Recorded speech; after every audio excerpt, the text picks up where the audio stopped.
কলিতে যবন শ্রেষ্ঠ, কলিতে যবন দুষ্ট, সেখানে দেখছে কলিতে যবন শ্রেষ্ঠ।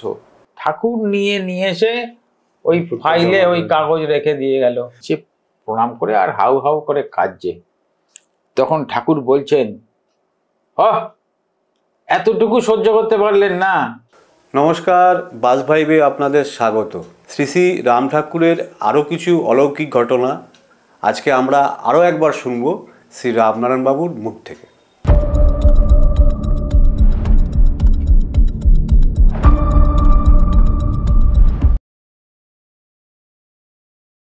রামনারায়ণ বাবু, আপনাকে বাস ভাইবে আরও একবার স্বাগত। নমস্কার। আজকে নতুন কিছু আশ্চর্য ঘটনা আপনি ঠাকুরের যদি আমাদের দর্শকদের বলেন। ঠাকুরের ঘটনা ঠাকুরই বলাবে 100 বার। ঠাকুরের ঘটনা একটা বলি। মধু মুখার্জি, সেই ফেনী শহরের, উনি ওইখানেই ওনার জন্ম, ওইখানেই পড়াশোনা, সব আদি বহুদিনের বাসিন্দা। তো উনি ঠাকুরের আশ্রিত তো বটেই, কিন্তু ওনাকে এমনি সমস্ত লোকজন খুব একটা পছন্দ করতেন না। তার স্বভাব, অনেকে তার স্বভাবের দোষ, চরিত্রের দোষ ইত্যাদি নানান ছিল, নানান রকম মানুষের ছিল, যে তাকে কেউ পছন্দ করতেন না। উনি যে খুব ঠাকুর ঠাকুর করতেন, মানে কীর্তন হইচই এরকমও খুব একটা ছিল না, কোনো কারণেই মানুষের খুব একটা প্রিয় পাত্র ছিলেন না উনি। আচ্ছা, ঠিক জায়গা, সেসব তো অন্য প্রশ্ন। সেই মধু মুখার্জি ফেনী শহরে দ্বিতীয় বিশ্বযুদ্ধের ওই সময় তো সেই চূড়ান্ত দাঙ্গা লেগে গেল পূর্ববঙ্গে, ভয়ঙ্কর দাঙ্গা। নোয়াখালী তো ঐতিহাসিক, আমাদের নোয়াখালী, ফেনী, নানান জায়গায় খুব হত্যা, হিন্দু হত্যা, এরকম সম্প্রদায় অশান্তি। তো ঠাকুরেরই খুব পরম ভক্ত এবং বিশিষ্ট আইনজীবী ওইখানকার গুরুদাস কর, তাকে ওই ওখানকার দাঙ্গাকারীরা ওই মানে বল্লমের মধ্যে তাকে গেঁথে জীবন্ত অবস্থায় তাকে আগুনে ছুঁড়ে তাকে মানে মানে জ্যান্ত অবস্থায় তাকে জ্বালিয়ে দিয়েছিল এবং তার পুরো পরিবারকে জ্বালিয়ে দিয়েছিল। ঠাকুরেরই আশ্রিত। তো যাই হোক, সেই মধু মুখার্জি তারই সেই ছোটবেলার বন্ধু, ওই সম্প্রদায়ের, অন্য সম্প্রদায়ের, তারা সহপাঠী, সব একসঙ্গে পড়াশোনা, খেলাধুলা। তারা ওকে একদিন ধরে ডেকে একটা জায়গায় নিয়ে গেছে, নিয়ে বলছে যে তোদের ওই যে বই পড়িস সেখানে আছে আমাদের তোরা যবন বলেছিস, সত্যনারায়ণ পাঁচালীতে আছে কলিতে যবন দুষ্ট। তো বলেছে আমাদের তোরা যবন বলেছিস এবং দুষ্ট বলেছিস, বল কি বলবি। তো তো ভয়ে কাটছে যে আমাকে তো এবার শেষ করে দেবে। বললে শোন, তোকে আমরা 24 ঘন্টা সময় দিলাম, কালকে তোকে দেখাতে হবে। ও চেষ্টা করেছেন উনি, জানা সেই যবন তোমরা বুঝতে পারছো না, সেই ব্যাখ্যা না, এটা অন্য ব্যাখ্যা, তোমরা অন্য রকমভাবে ব্যাখ্যা করছো, এই কথা আমাদের বইয়ে বলা নেই ইত্যাদি। কিন্তু ওরা এইসব শোনার পাত্রই নয় করে ওনাকে ওরা 24 ঘন্টা সময় দিলেন যে কালকে তোমাকে এনে দেখাতে হবে যে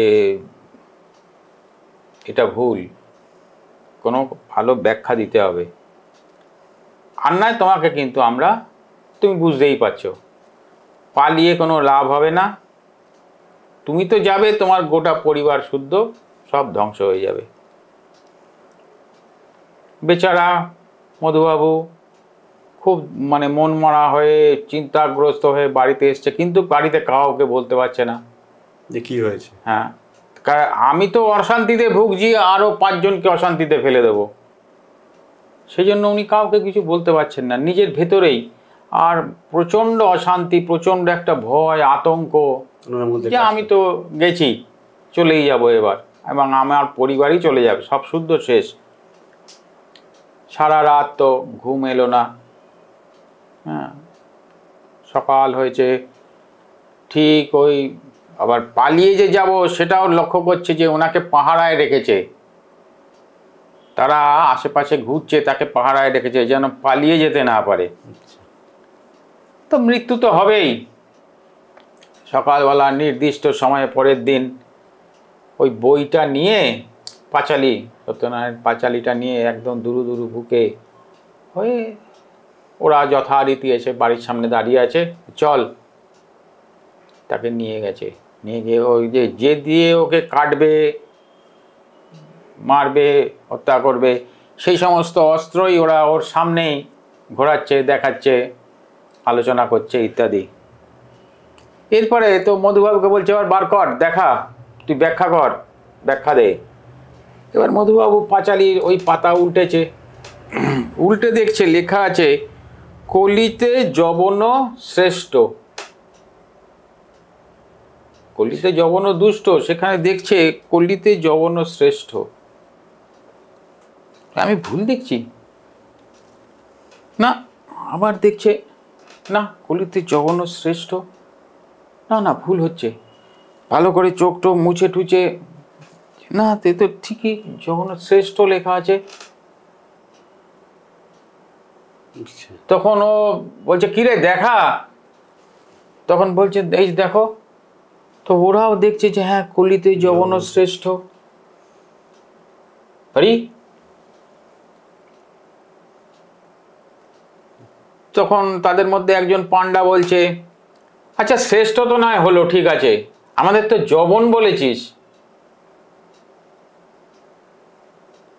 তখন ও মরিয়া ভাবে হয়ে বলছে, না না শোনো, এই যবন তোমরা ভুল বুঝছো, এই যবন জ হচ্ছে যিশু, ব হচ্ছে ব্রহ্ম, আর ন, যবনের যে ন হচ্ছে নবী। এই কলিকালে এই তিনটে ধর্মই শ্রেষ্ঠ, সেইটা বলেছে। যবনের জ হচ্ছে যিশু, ব হচ্ছে ব্রহ্ম, যিশু খ্রিস্টান, ব ব্রহ্ম হিন্দু, আর ন নবী মুসলিম। এই তিনটে ধর্মই কলিকালে থাকবে, এই তিনটে ধর্মই শ্রেষ্ঠ। তো ওরা তো এই যে ব্যাখ্যাটা, যবনের ব্যাখ্যা হলো, দিলে ওরা সন্তুষ্ট হয়েছে। আর কলিতে যবন শ্রেষ্ঠ তো ওরা দেখেই নিয়েছে, বইয়ে আছে। তখন ও বলছে যে তোমরা এরকম বলছো, তাহলে এইটা তোমরা আলোচনা করো না, জানো না কোরআন কেতাব আর কলমা সংহতি, সুফিকা পীরের পায় প্রচুর প্রণতি, এটাও তো এই বইয়েই আছে। তোমার যে আচ্ছা যা যা, অত বড় বড় কথা বলতে হবে না, এই যাত্রা বাইচা গেলি। মধুবাবু ঘাম ছেড়ে কোনো রকমে বাড়িতে এসছেন, আর এসে তখন উনি ঠাকুরের ওই পটের সামনে, পটেই তো বলে গিয়েছিলেন ঠাকুর তোমাকে প্রণাম করে গেলাম, আজই তো শেষ, তুমি তো সবই জানো। তো দেখো ঠাকুরের কাছে এসে হাউ হাউ করে কাঁদছে যে ঠাকুর তুমি কি করুণাময়, যে তোমার ভক্ত ওইখানে বিপদে পড়েছে, তুমি সেই বইয়ের লেখা পাল্টিয়ে দিলে। কলিতে যবন দুষ্ট, হৈন্দবী করিলে নষ্ট, সেইখানে দেখাচ্ছে, পরিষ্কার দেখছে কলিতে যবন শ্রেষ্ঠ। তো ভক্তকে কিভাবে রক্ষা করেছেন সব সময় পদে পদে।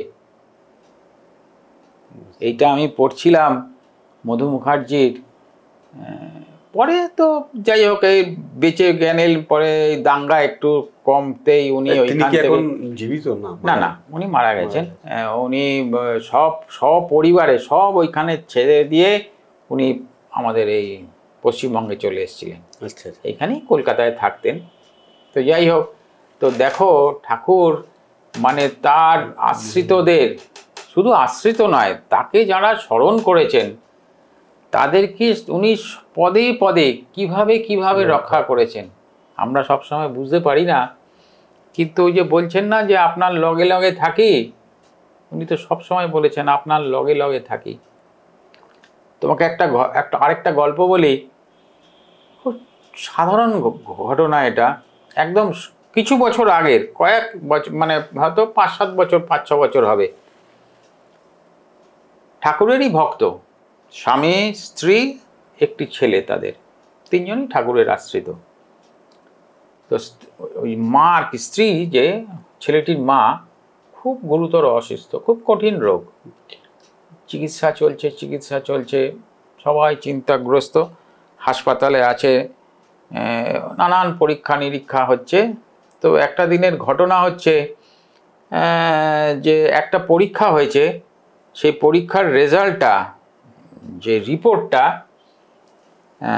ডাক্তার আসবেন যে রাত্রিবেলা, সেই রিপোর্টটাকে সিস্টারদের কাছ থেকে নিয়ে এসে, মানে যেখানে রিপোর্টটা ওরা সিস্টারদের কাছে দিয়ে যাবে, ওয়ার্ডের সিস্টারের কাছে দিয়ে যাবে, সেইখান থেকে নিয়ে এসে যেখানে উনি আছেন, মা যেই বেডে আছেন, সেই যে ওয়ার্ড, সেই ওয়ার্ডের ওনার ফাইলের রিপোর্টটা রাখতে হবে। ডাক্তার যখন রাত্রে রাউন্ডে আসবেন, ওইটা দেখে তার ট্রিটমেন্ট শুরু হবে। মানে খুব খুব ইম্পর্টেন্ট রিপোর্ট ওটা।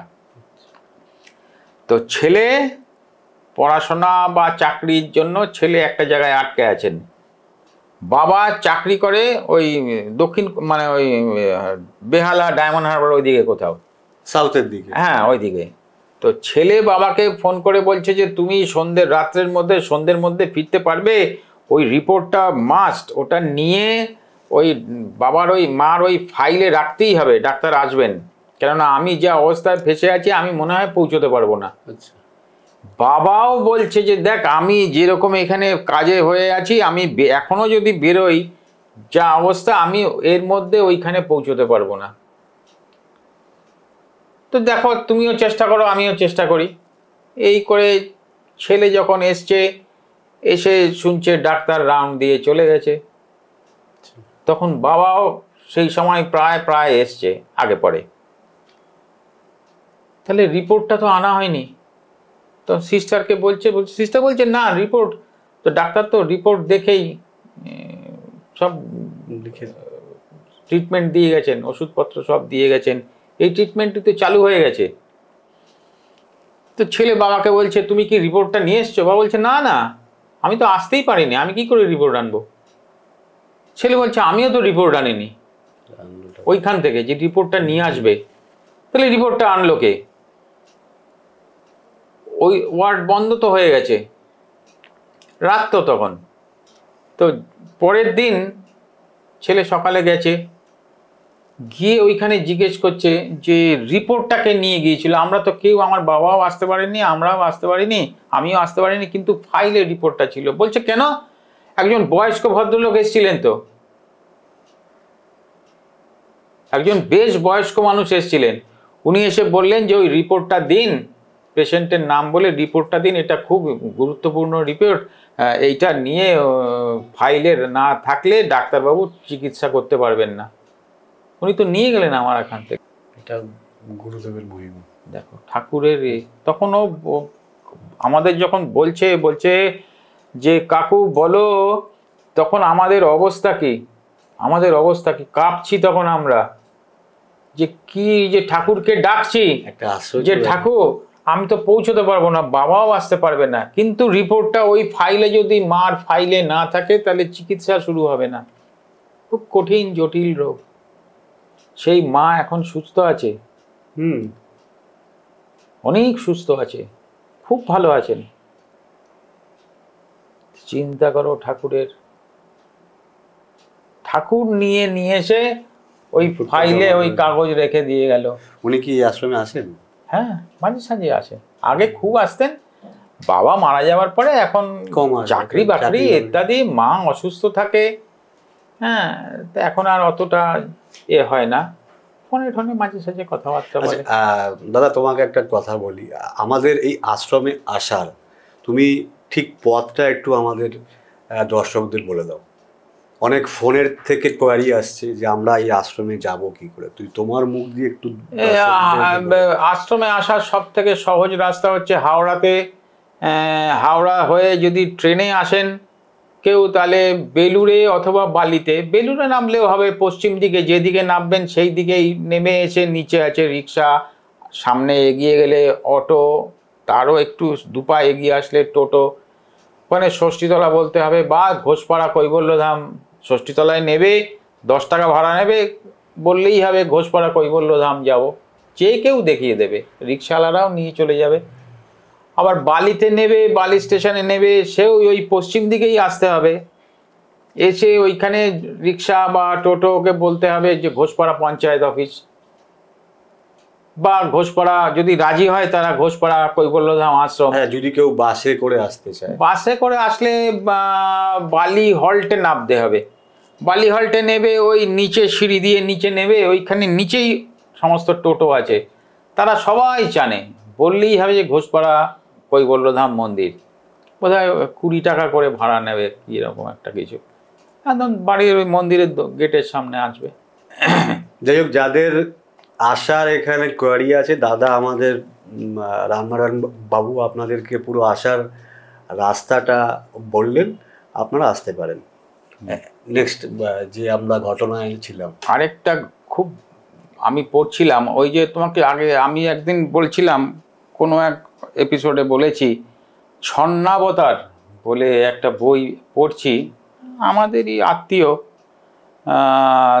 উনি তো তার নামও বলেছি, স্বর্গীয় শ্রী সদানন্দ চক্রবর্তী, উনি দীর্ঘদিন তো ঠাকুরের সঙ্গ করেছেন, খুব মানে কিশোর বয়স থেকে, তো তারই চোখের সামনে ঘটনা সমস্ত যা হয়েছে সেই ঘটনায়, তো এরকম ঘটনা তো আমি তোমাদের বলেইছি, তো এই ঘটনাটা আমি পড়ছিলাম যে স্মারক গ্রন্থ, শতবার্ষিকী স্মারক গ্রন্থ একটা কি কৈবল্যধাম থেকে বেরিয়েছে, সেইখানে তুলসীদাস গঙ্গোপাধ্যায়, তুলসীদাস গঙ্গোপাধ্যায় উনি তাঁর নিজস্ব জীবনের ঘটনা লিখেছেন, সেটা ভারী অদ্ভুত। বর্ষাকাল, প্রচুর বৃষ্টি হচ্ছে, বাইরে রাস্তাঘাট জলময় হয়ে গেছে, কোনো লোকজন বাইরে নেই, অবিরাম বৃষ্টি হয়ে যাচ্ছে, তো বাড়িতে মা বলছেন যে কটা টাকা দিয়া যাস, ফেনী শহরে কটা টাকা দিয়া যাস, বাড়িতে চাল 1 ফোঁটা নাই। তখন ছেলেকে যে বলছেন, ছেলে ভাবছে আমার কাছে একটা টাকা নাই, মাসের শেষ, কার কাছে চাইবো, কে আমাকে টাকা ধার দেবে। তো এই করতে করতে ও মাকে খুঁজতে খুঁজতে দেখছে যে মা একটু অন্য কাজে ব্যস্ত, ও ওখান থেকে চট করে সরে পড়েছে বৃষ্টির মধ্যে, এসে ঠাকুর যেই বাড়িতে আছেন, সম্ভবত প্রমথবাবুর বাড়িতে বা কোনো জায়গায় আছেন, কারো বাড়িতে গৃহে আছেন, ঠাকুরের কাছে এসে ঠাকুরকে প্রণাম করেছেন। আর ঠাকুর ওনাকে দেখেই, যেই প্রণাম করেছেন, ওনাকে দেখে বালিশের তলায় হাত দিয়ে কটা টাকা বার করেছে, দিয়ে বলছেন, যে টাকাটা হাতে দিয়ে বলছেন, যান মায়েরে গিয়ে দিয়ে আসেন, কাজে লাগবো। ও আবার এসে মাকে টাকা দিয়ে গেছে। এই ঘটনাটা কেন বললাম,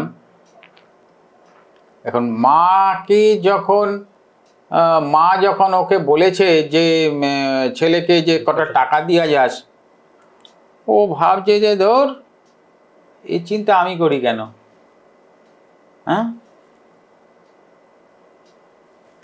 যার চিন্তা সে করবে, যে জোগানোর সে জোগাবে। তো এইরকম ভাবতে ভাবতেই বাইরে হঠাৎ, বাবু চাউল নিয়ে যাইবেন, বাবু চাউল নিয়ে যাইবেন,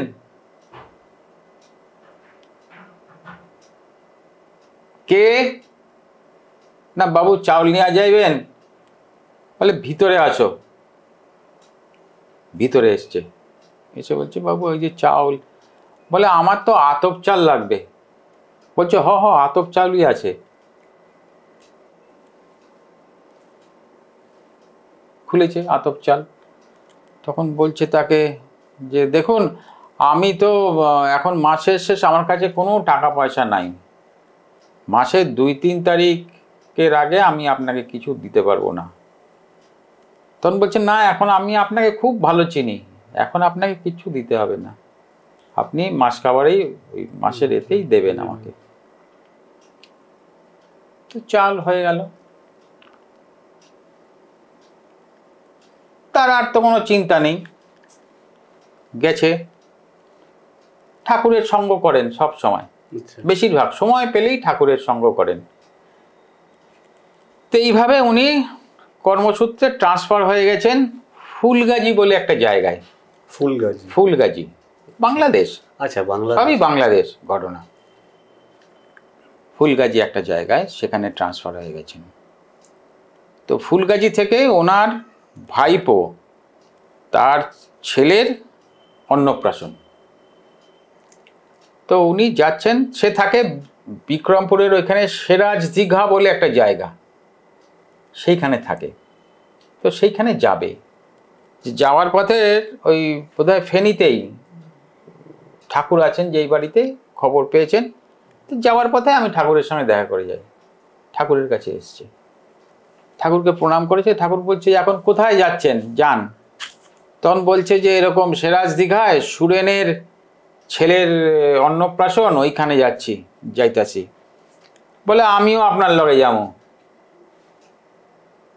আরে ঠাকুর আমার লগে যাবে কি, আমার কাছে তো টাকাও সেরকম নাই, ঠাকুর গেলে তো সেই টিকিট ফিকিট কাটতে হবে, এই সমস্ত সমস্যা। তখন বলছে আপনি যাবেন, তাহলে কি আমি সুরেনকে, যে ভাইপো, সুরেনকে তার করে দেব?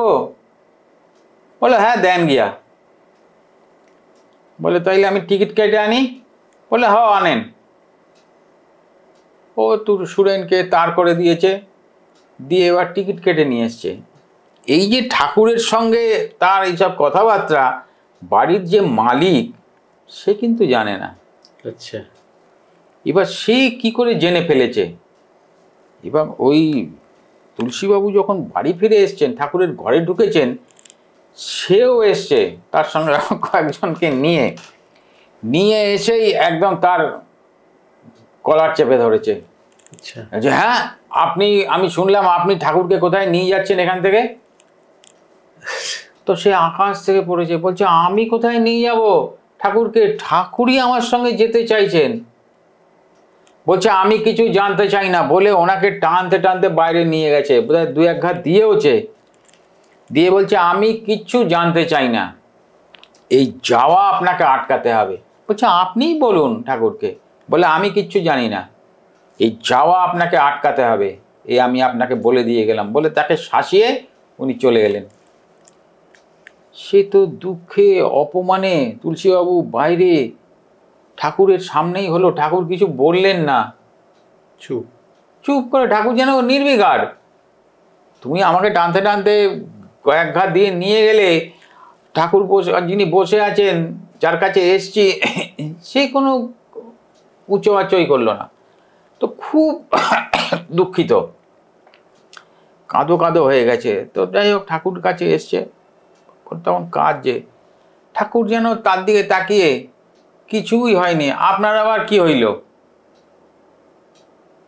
এতে যেন আগুনে ঘি পড়ল, যে হ্যাঁ তোমার সামনেই হলো আর তুমি বলছো আপনার আবার কি হইল। সেও একদম কাঁদতে কাঁদতে জামা কাপড় নিয়ে এবার সে ব্যাগ নিয়ে রওনা হয়েছে। বলছে এই রোদে আপনি কই যান? কোনো উত্তর দিল না। ঠাকুরকে প্রণাম করলো। আবার ঠাকুর জিজ্ঞেস করছে এই রোদে আপনি কই চললেন? কোনো উত্তর দিল না। 3-4 বার জিজ্ঞেস করেছে। সে হনন করে বেরিয়ে পড়েছে। বেরিয়ে প্রায় রাস্তা দিয়ে কাঁদতে কাঁদতেই প্রমথবাবু বাড়ি, ওখানকার অধ্যাপক কলেজের, তার বাড়িতে গিয়েছে। সে ওনাকে দেখো যে কি তুলসী, তোমার কি হয়েছে? তখন তার কাছে সব কেঁদে ফেলেছে, তার কাছে সব বলেছে। তখন বলছে তুমি মন খারাপ করো না, তুমি মন খারাপ করো না। তো যাই হোক, এবার উনি ওই প্রমথবাবুর বাড়ি থেকে সিরাজ দীঘায় চলে গেছেন ভাইপোর মুখের ছেলের নাতির অন্নপ্রাশনে। সেখানে অন্নপ্রাশন কাটিয়ে ওইখান থেকে আবার ওই ফুলগাজী ফিরে গেছেন, ঠাকুরের কাছে আর দেখা করতে আসেননি।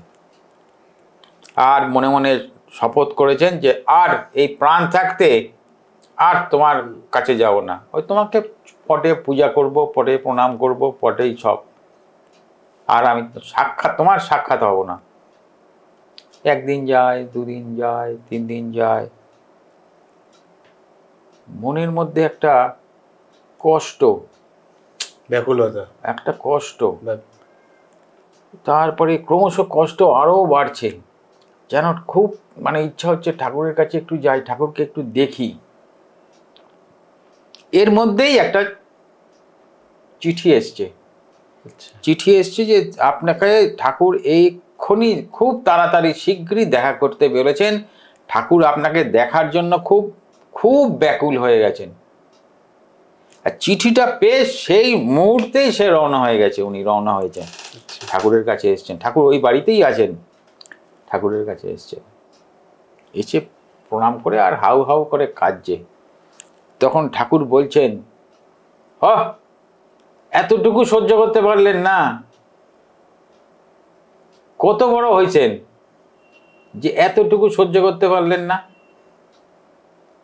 এই যে তোমার যে তুমি ওকে যে তোমার সঙ্গে ওরকম দুর্ব্যবহার করে যে তুমি যে দুঃখ পেলে যে আর আমার কাছে আসবো না, যে আপনি কত বড় হয়েছেন, এইটুকু যে ওটা বললো, এইটুকু সহ্য করতে পারলেন না? আজকে হ্যাঁ, অনেক কথা হলো, অনেক কথা হলো, অনেক কথা হলো, ঘটনা আমরা